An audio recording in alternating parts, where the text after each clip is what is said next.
this is Felissa Rose. I'm Angela from Sleepaway Camp, and you're listening to Rock Video Rental.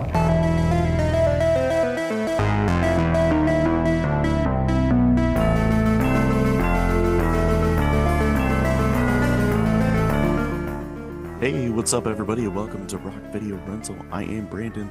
With me, as always, is Caleb, and we are continuing on with Rocktober 5, and we are going to be talking about Suspiria. It is from 1977, and it is directed by Dario Argento. The plot is an American newcomer to a prestigious German ballet academy comes to realize that the school is a front for something sinister amid a series of grisly murders.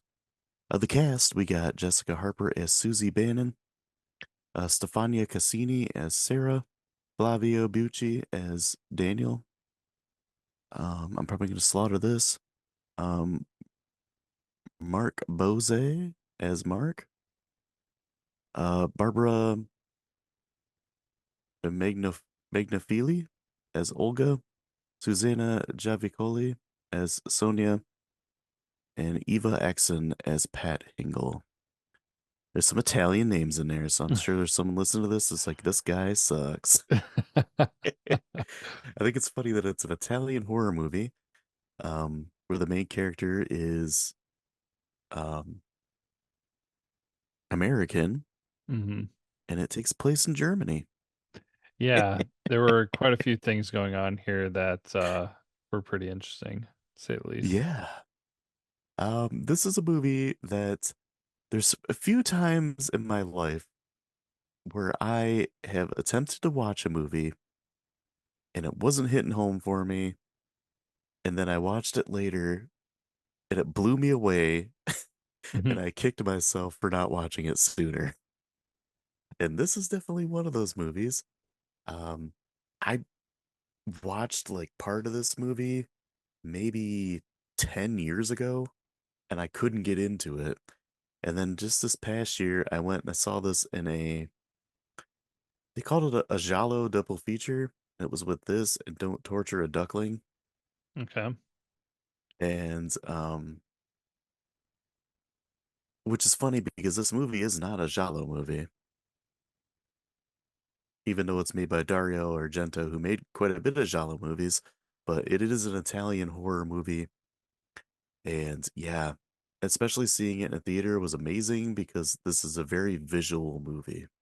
Yeah. So wait, so you tried watching it 10 years ago, and then the next time you watched it was at that theater?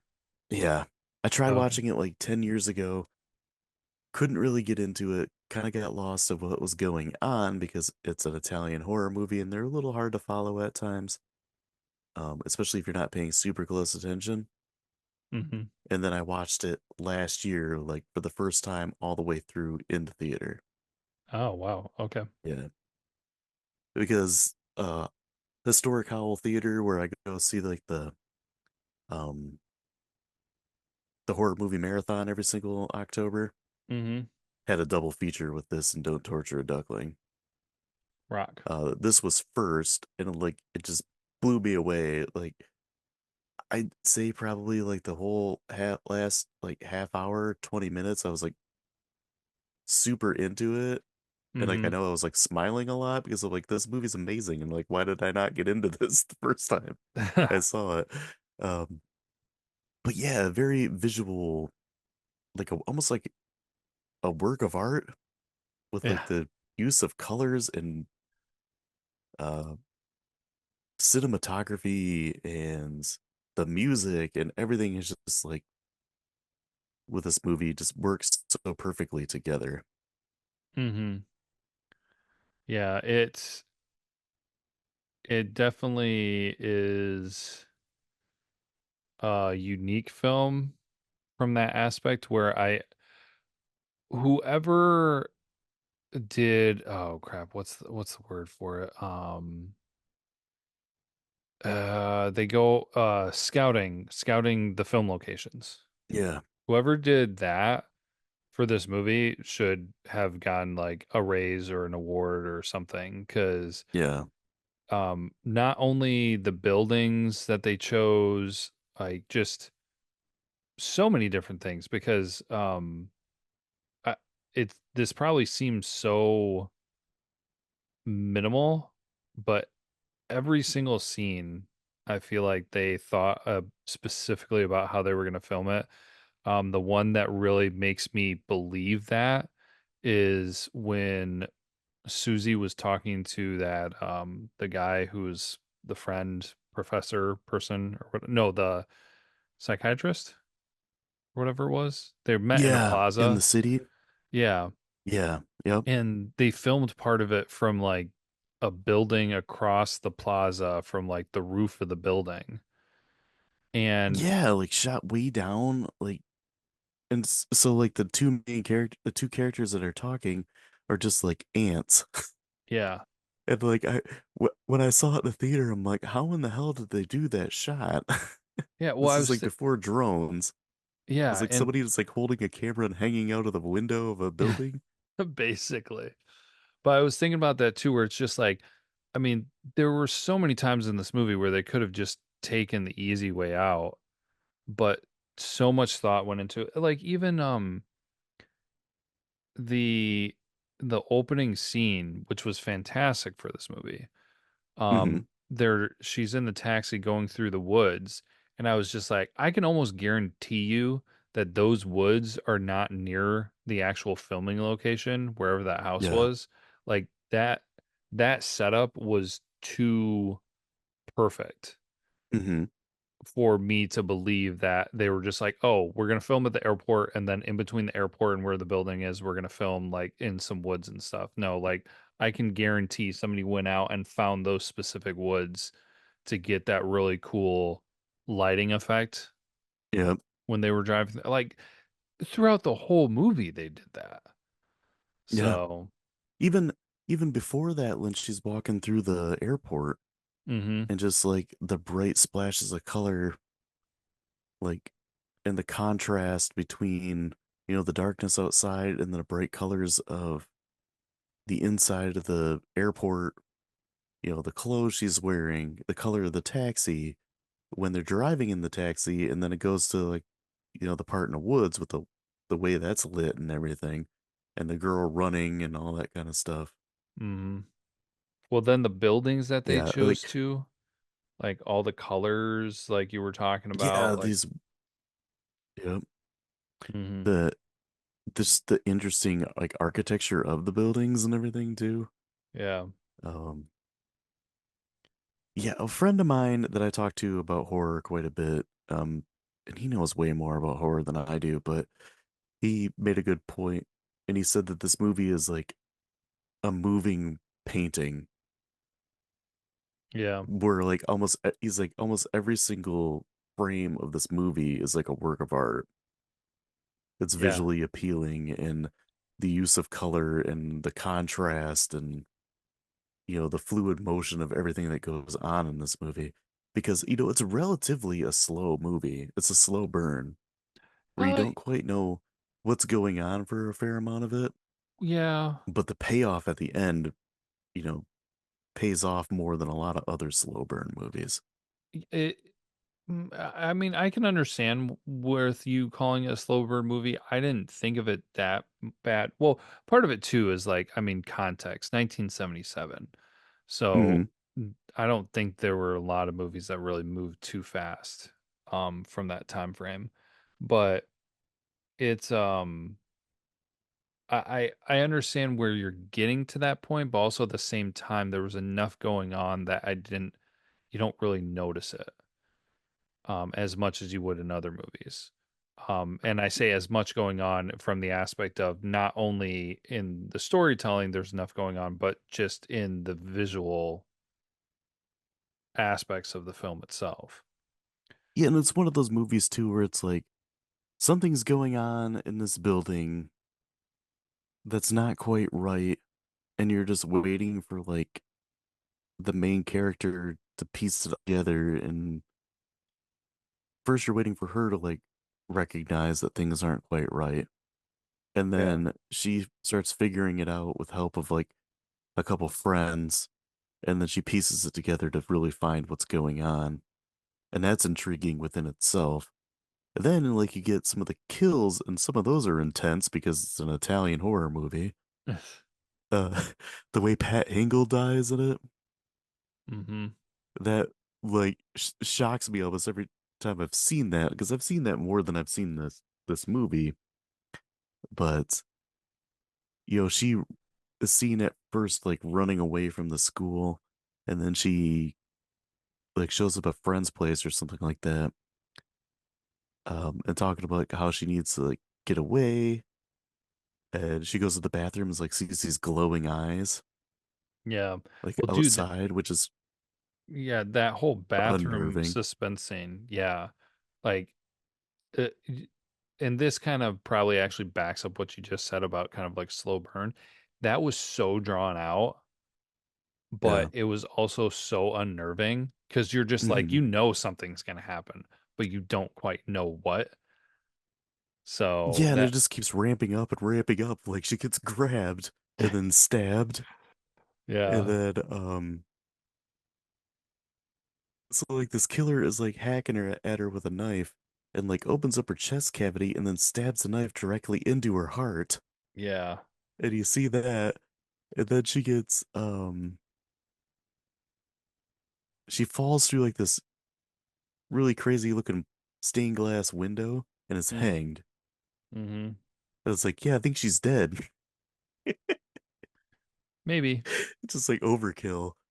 And just like the bright colors of the building that she's in, the stained glass, like the neon redness of the blood in this movie yeah, too is like very um bright against like some of the darker shades uh of clothing and the atmosphere and stuff that they have in this movie. It's just everything's like so high contrast and neon at times. yeah. It's one of the few movies that one of the few horror movies I can think of that instead of using you know, darkness to and like still fear. It almost goes like the exact opposite, where Oh, everything's just like so bright and vibrant, yeah, but it gives yeah, I us can like see that. almost like a surreal like unease to it. They definitely use a lot of different methods to create that tension and that horror aspect. So I can agree with that. Some of the more interesting sets in this movie is the apartment that Susie stays in when she first gets there. Yeah. That wallpaper, Oh I said yeah. it looks like something from the movie Goodfellas that like Henry's wife would have had. Hmm. Just like the gaudy, over the top, um, this was expensive, so it's gotta be good kind of thing. That made me laugh. And then it's like the school itself as a whole.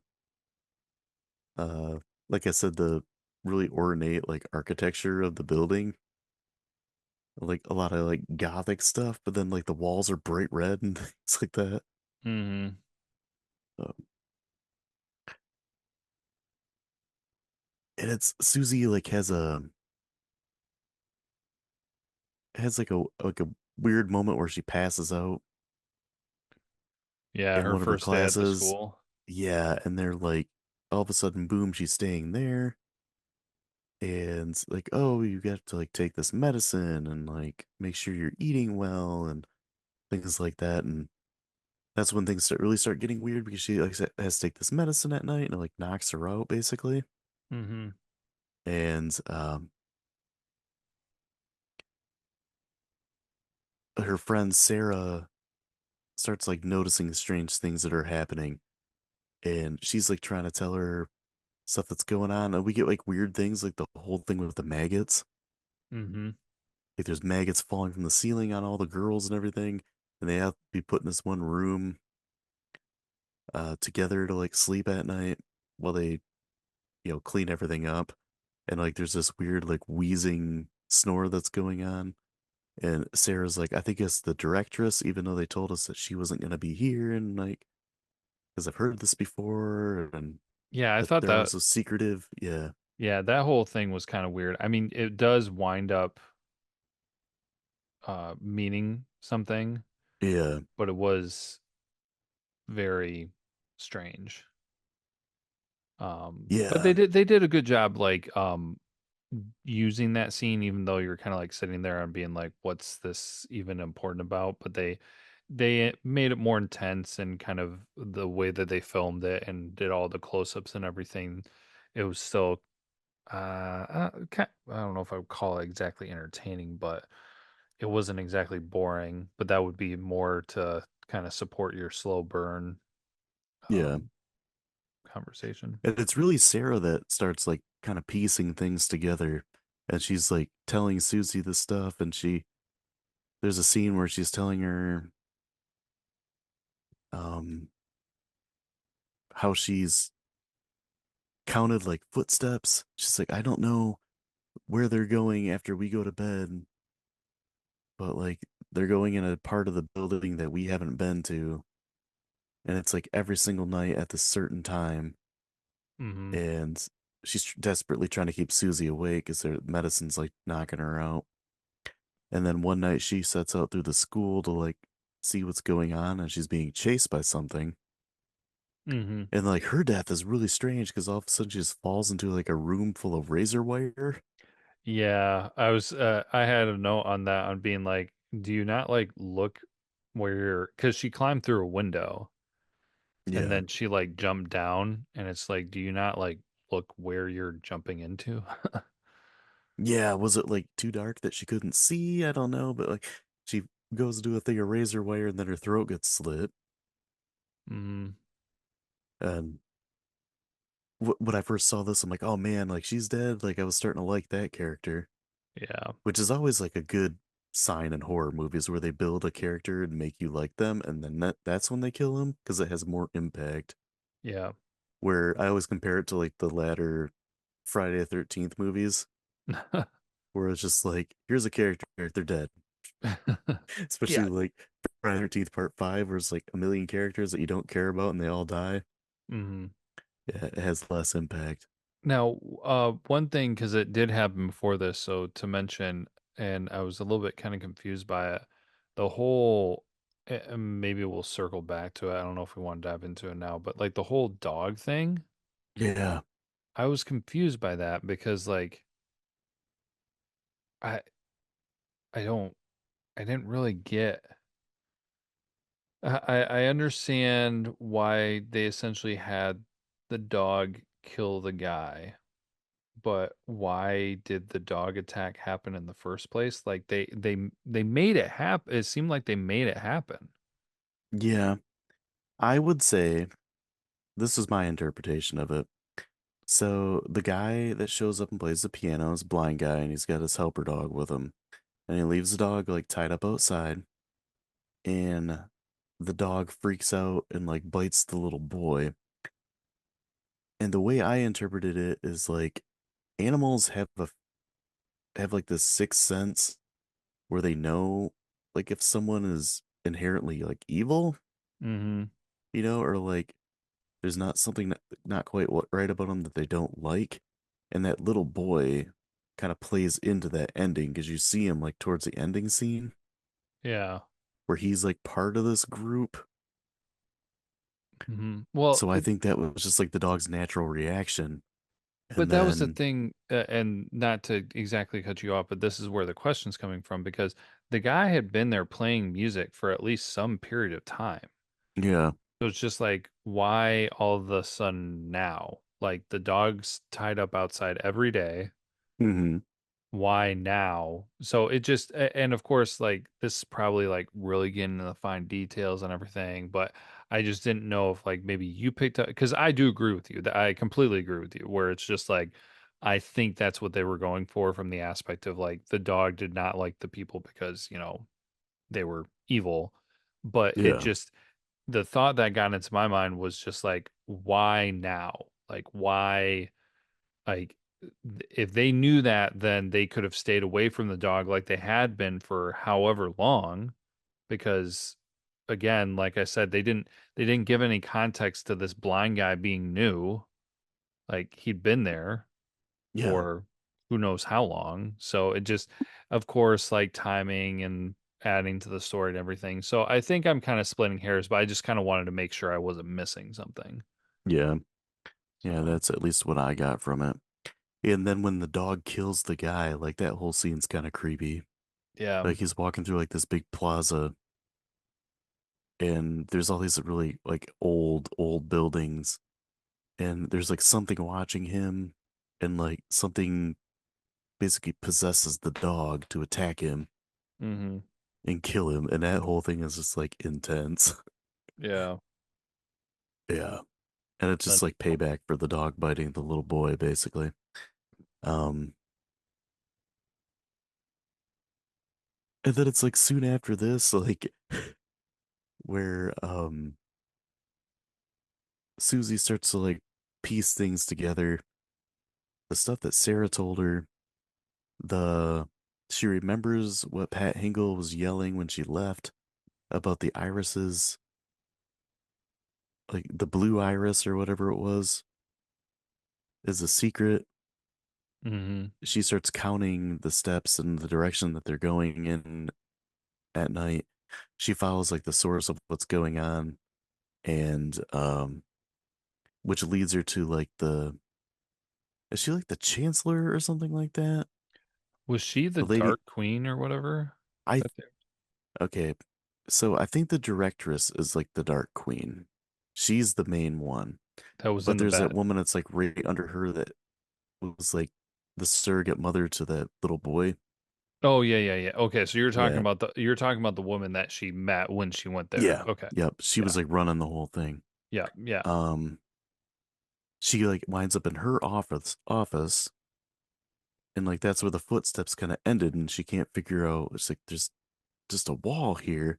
And then she remembers what Pat Hingle said about the irises and she looks in the wall and there's a blue iris and she like turns it and it opens up a secret door and she walks through that and there's she can hear like weird noises and stuff going on and she like spies around the corner and she sees like the whole group of the people in charge talking about like oh this American bitch like we have to take care of her, she's getting too nosy and she's too smart for her own good, and obviously she realizes they're talking about her and she like stumbles into this one room and she sees like Sarah's body that's like all cut up and like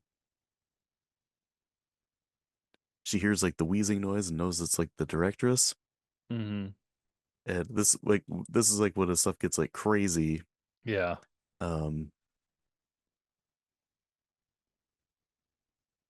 like the she hears like the snore, the director sits up and yells and like the directress herself is invisible, but you can see like the impression on the bed that she's sitting on. Well, they did a And really cool job with it because like she's in a bed that has like this isn't gonna be the right term, but like a veil around it. yeah, yep, And so when the veil is closed, you see her silhouette essentially. yeah, And then when the veil is moved, like she's not there. yeah, yep. And then all of a sudden Sarah's body like comes back to life and is like doing this like crazy cackle. Oh my gosh, It yeah. comes after her and like the deranged look on her face. Uh and she like dodges her and then Susie like stabs the directress and then like she appears and then dies. And then like the whole school like starts uh collapsing and like catching on fire. And all the other people start like dying. Yeah, they start like having a like an adverse reaction to the directress dying. They start like, falling down and screaming and everything, and Susie like hightails it out of there, and like the last thing you see is the school on fire, and then the end screen always makes me laugh too because it says you have been watching Suspiria, which is like kind of an odd way to say like the end, Yeah. but I mean it's Italian horror.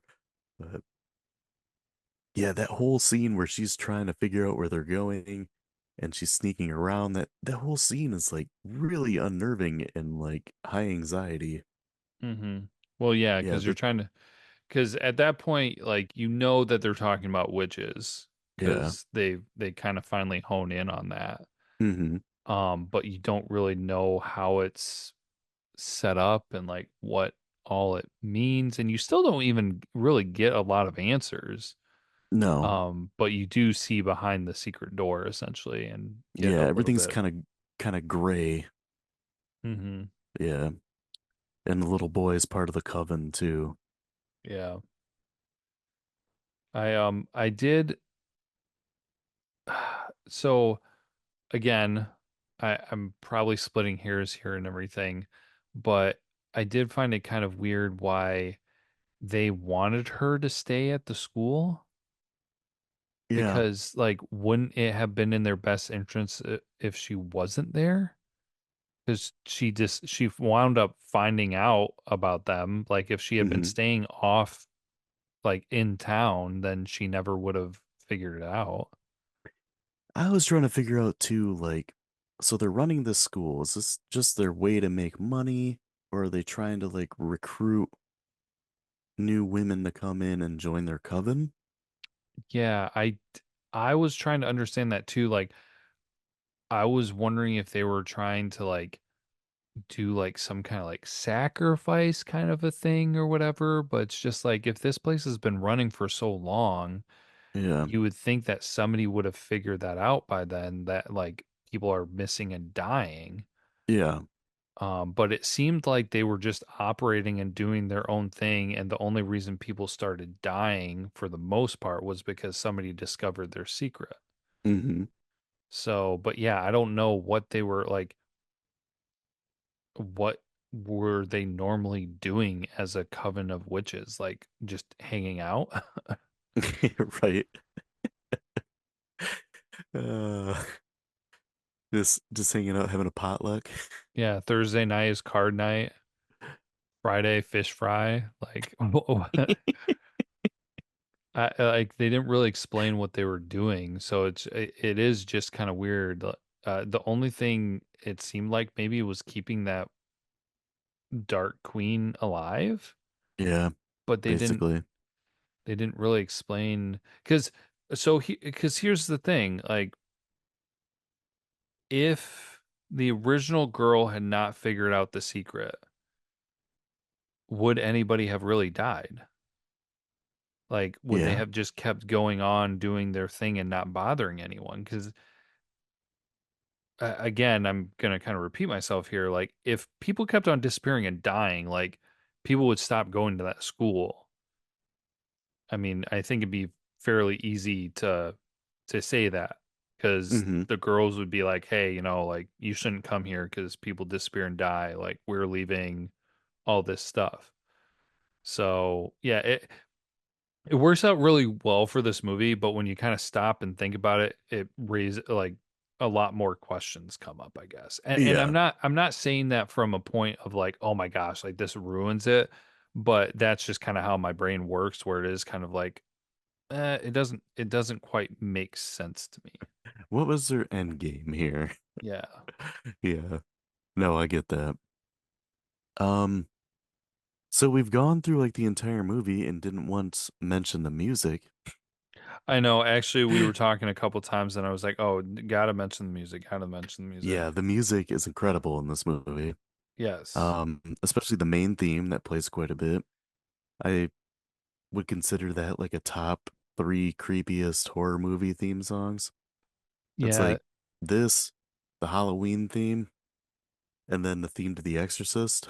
it totally made me think of Halloween. Yeah. Yeah, they're like the three, and it's a super simple like melody that's played over and over, but it just like gradually gets creepier and creepier, especially with like the weird like chanting and Yeah. like mumbling voice that happens in it. hmm That Yeah. which that almost kind of reminded me of Friday the 13th with the cha cha cha. Yeah. So, now, oh, what was I gonna say about the music? Oh, did you see the remake? I have not. I've heard it's pretty good, but it's also like super long. Okay, because It's I like was two gonna. and a half hours long. Oh, that's a bummer. Because I was gonna Yeah. say if they remade this movie, they have to like reuse the music, like not the original music, but they have to like try to keep the music as best as possible because that was like it was too good not to. Yeah. Yeah, I've heard that the remake is actually pretty good, but I haven't Mm. watched it. Yeah. Um, yeah, and this movie it has it's a little slower paced, but it does still come in at like an hour and a half. Mm-hmm. Yeah. And I got the payoff at the end is, if you don't know anything about this movie coming in, it comes as kind of a surprise and just, I don't know, I feel like witches are kind of underutilized in horror. Yeah. I think this is probably the best witch movie I can think of. The movie Witch from a few years ago was pretty decent too, but What about Season of the Witch? there's no witches, there's a warlock. It may be a witchcraft movie. Yeah, no, I thought it was really fantastic. Like, didn't really know what was getting to. I was really, so I'm gonna totally say I was so hung up on that first kill. Yeah. Like, because an arm reached through the window and grabbed her, Hmm. and it was like this big, hairy, burly arm. And so then I was like, oh, okay, so like the killer's got to be like relatively big, kind of burly. So of course there was that big bruiser guy. Yeah. It That yeah, I was was thinking almost of. like Lurch. Yeah. But then also the creepy old woman, who's like, I don't know, she wasn't tiny. She was a big woman, you know? Oh, the Like lady that was like running the dance classes. no well her, but then also like the one that was watching over the boy. Not Oh yeah. The one that had like the light reflect into Susie's yeah. eyes. Yeah, who did that whole thing. And Yeah. so it was just kind of like, oh well, I wonder like she looks like she could kind of like be big and burly, whatever, and grab her. Like a Um Kathy Bates. Yeah. Yeah, like a Kathy Bates kind of creepy. Yeah. So yeah, it just so I was trying to really kind of dissect it, break down and watch things. And then one of the first things I actually thought of too, I was expecting the blind guy not to be blind. That was all fake. So, but no, it was so yeah, the whole time like you're just trying to think of it. And I was not I was kind of hoping for more of a realistic um ending. Hmm. Like that was a killer, not like witches. Yeah. But it totally didn't bother me because like I mean it all made sense and they did a good job. Yeah. Rock. I'll also say that Jessica Harper did an amazing job as Susie. Hmm. She was really good. She was likable. Um, and like her performance was really good. Sometimes with Italian horror, it's kind of hard to gauge performances because of how they're made. It's like each actor is speaking in their native language and then they dub it over in post. So it's kind of hard to like, figure out, okay, is this person doing a good job? Because the dialogue, is dubbed over kind of thing. Yeah. But just like oh man, her facial expressions and her body language and stuff in this movie are just really good. Yeah, no, one thing that I would say about Susie specifically is that she had a really unique look that I think was Yeah. really kind of cool for this movie too. So, Yeah. Yeah, I feel like a lot of the girls in this movie kind of have like a distinct look to them, which hmm. is nice because it's easier to like tell them apart. Yeah. That sometimes that happens in horror movies where it's like these two girls are similar looking and I can't remember who they are, kind of thing. Mm. Like, wait, wasn't it the girl that did this? No, that was that girl, kind of thing. Yeah. But anything else to touch on? You want me to get into trivia and facts? No, go ahead. Rock. So, director Dario Argento, his original idea was that the ballet school would accommodate young girls no older than 12. However, the studio and the producer, his dad, denied his request because the film, this violent, involving children, would almost certainly be banned. Dario raised the age of the girls to limit it at 20 years old, but would not rewrite the script, hence the naivete of the characters and occasionally childlike dialogue. He also put all the doorknobs at about the same height as the actresses' heads, so they'd have to raise their arms in order to open the doors, like just like kids, Huh. which is kind of strange. That is a little weird. So Dario Argento composed the creepy music with the band Goblin, Okay. and they played it at full blast on the set to unnerve the actors and elicit a truly scared performance. Gosh. Yeah, which Goblin would go on to be like a big deal in Italian horror. Okay. Like they did quite a bit of movies, and you can always tell when it's like a Goblin score because they got like some of that weird synth and just like the thing about Italian horror is a lot of times like the music is incredible, but it doesn't always seem to match what's on screen, and it makes it even more unnerving. Oh, okay. Yeah. One thing I do want to say real quick before we move on is the whole concept of what you said in the first thing of if it was like girls, like 12-year-old girls. Yeah.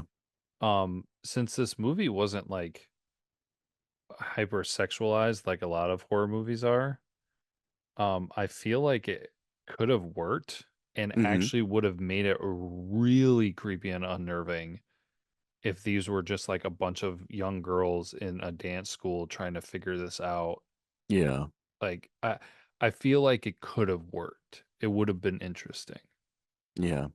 Obviously the Too gruesome, soon for that. If it was something like in the mid 80s or something like that, it probably would have been accepted yeah. better. Obviously the Ava character or Pat Hingle, the Hmm. first girl that died, that would not have been able to be done the same way probably. Yeah. But outside of that, like a lot of the other stuff would have worked. So that's really Yeah. interesting. So the woman playing Helena Marcos was not credited. According to Jessica Harper, she was um, a 90-year-old former prostitute who director Dario Argento found on the streets of Rome, Italy. Oh, Yeah. okay. So the director, Dario Argento, had cinematographer Luciano Tovoli watch Snow White and the Seven Dwarfs to have him model the color scheme for the film on this one. Huh. Interesting. Yeah. For the wide shots of the maggots falling from the ceiling, the crew would just drop grains of rice down on the actresses from above. Hmm. Rudolf Schundler, the West German actor who played the role of Professor Milius, could not speak any English or Italian. So in the scenes where he talks with Susie about the witches, she could not understand him as he was speaking German. Harper later quoted that she tried very hard to keep a straight face and not to flub her lines. That also he would tap lightly on one of her legs with his foot so out of frame to cue her to speak when he was done finishing his own lines. Oh man, that would have been tricky. Yeah. Um Udo Kier's performance was so rushed for him that he had very little time to completely read the script when he was given to him. Since the movie was filmed without sound and was later dubbed, a crew person lying on the ground behind the stone bench where he was sitting in a scene with Jessica Harper was telling him his lines as he gave them to her. Wow.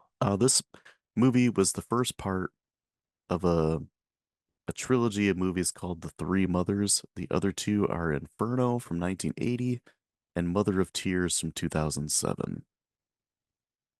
Wow, that's a big I have gap. not seen either one of those, so Inferno is on my list. Rock. Yeah. The voice heard whispering the Bizarre soundtrack by Goblin is that of Goblin band member Claudio Simonetti. Simonetti stated in interviews that much of what he whispers on the music was just random gibberish. Oh, it sounded like he was saying witch a couple times. Yeah. Originally, the film was going to star Daria Nicoletti, who was director Argento's girlfriend at the time, who also wrote the screenplay. Nicoletti ultimately did not show up in the ultimately did show up in the film twice. Uh, she could be glimpsed in the film's opening sequence where Susie is shown walking through the airport, and she also provides the gravelly voice of Helena Marcos. Hmm. I think it's funny that they are Daria and Dario, and they were dating. It is also often assumed that to achieve the rich color palette, the film was shot using the outdated three-strip Technicolor process. This was, in fact, not true. No film made after the mid 50s was shot using this method. The film was instead shot in normal Eastman color Kodak stock and then printed using the three-strip Technicolor process. Hmm. Utilizing one of the last remaining three-strip machines. This issue has been confused somewhat by the fact that on a 25th anniversary documentary featured and a 3-disc DVD set, a discussion of the printing process by cinematographer Luciano Tavoli was followed by a diagram showing a three-strip camera. Hmm. Jessica Harper turned down the part in the movie Annie Hall, the star in this movie. So the score by Goblin was composed before the movie was even shot. Interesting. Entertainment Weekly ranked this movie as 18th scariest movie of all time. Hmm. A glass feather is plucked from an ornament in this movie. Director Dario Argento's feature film debut was directed, which is a pretty decent, um, oh man, Giallo movie, which I watched not too long ago. So the budget for this movie and the box office, it's gonna be hard to compare because this movie, the budget was 1.43 billion lire and the box office was $1.8 million. So I'm not sure lira to Y- American dollars what that is, but I'm assuming it made a fair amount of money. Yeah. So grades. IMDb, Rotten Tomatoes, what do you think they are? IMDb 7.0. 7.3. Ooh. Okay. Rotten Tomato critic 79. 94. Oh, dang. Yeah. Whoa. That is our highest rated critic score for Rocktober so far. Rock. Audience 80. 83. Okay. Yeah. And then our grades. I will let you go first. Well, I think it's relatively straightforward. This movie was fantastic. I mean, we started off with a long conversation about how it was visually done, the camera angles, the color, um, the tension they were able to build just from the visuals alone. The music, those things were all absolutely fantastic. The acting was a good job. The storyline was good. The only thing that really came up that could have been in any way read as a negative was you calling it a slow burn, which I can understand and agree with that to a certain extent. But I don't think of it at all really as a negative. So it is really easy to give this a 5 out of 5. I cannot think of another movie that does not include like CGI special effects that is this visually appealing. Yeah. And so that's really gonna kind of rack my brain for a little while to try to think of something that might be in the same ballpark. But yeah, just so many different things working for this. It really came together so well. So 5 out of 5 is an easy grade for me. Yeah, I agree with you. I also give it a 5 out of 5. I it's like a double-edged sword. I kick myself for not watching this movie sooner, but I also the first time I watched it all the way through was in the theater, and I feel like that was like the best way to watch this movie.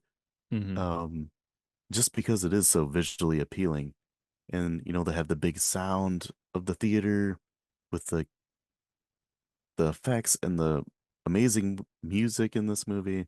It was just one of those perfect moments where you see a movie, you're in the right state of mind to watch it. It's like the perfect time for you to see it, and it just like completely hits home for you. Like this movie blew me away when I saw it in the theater. Yeah. Yeah, I just remember it's an experience that I'll always remember watching this. So yeah, easy 5 out of 5 for me. It's just visually stunning and well acted. It's falls in that you know amount of time that I really like for horror movies. Hour and a half, between hour and a half, hour 45 minutes, right around there. So it is like I said, it's slower burn, but I don't feel like there's really not any like boring parts because you're constantly just trying to figure out what's going on. And Yeah. this movie gives like the perfect amount of time for like things like that to marinate. Hmm. Where another movie I saw in a theater not too long ago was just Rosemary's Baby. That one is really slow. It's a longer movie, and there's a lot of parts that I feel like could have been cut out. Yeah. Where, yeah, this one's a slow burn, but it's still under that 2 hour limit. Right. But we're going to be sticking with foreign horror with an interesting movie next time. Uh, Probably leans more towards awesomely bad, and it has some pretty like unintentionally hilarious moments. We're going to be talking about Pieces next time, which is a very gruesome, very quirky 80s slasher movie, which is like part Spanish, part Puerto Rican, part American. Like it's got a lot of pieces going into pieces. So, if you guys haven't watched that, I suggest you watch it and you'll have a good time listening to that. But if you guys are liking the show, please subscribe and share. We are on social media, pretty much every single platform. So give us a follow, check us out. Check out our YouTube and our TikTok for more content. And come by next time. We're going to be talking about pieces. And until then, as always, be kind and rewind.